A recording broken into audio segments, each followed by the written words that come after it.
Mob ভায়োলেন্সের godfather Sarjis. কেননা রংপুরে যখন জিএম কাদের বাড়িতে হামলা, তখন সেনাবাহিনী সেখানে হস্তক্ষেপ করে, এনসিপির কয়েকজনকে আটক করে।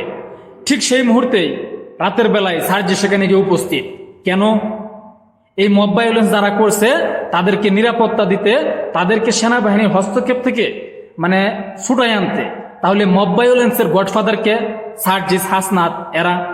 বর্তমানে মব ভায়োলেন্স বাংলাদেশের যে প্রান্তে হচ্ছে, যেখানে হচ্ছে, প্রত্যেকটা জায়গায় কিন্তু এই এনসিপি ঘটাচ্ছে।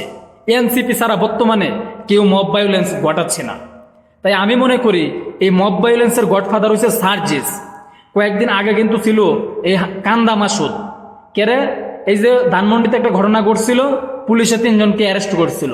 আবার হান্নান মাসুদ গিয়ে তাদেরকে মুসলুকে দিয়ে ছুড়ে আনছে। এই হান্নান মাসুদও কিন্তু এই গডফাদারের এই ভায়োলেন্সের গডফাদার ছিল।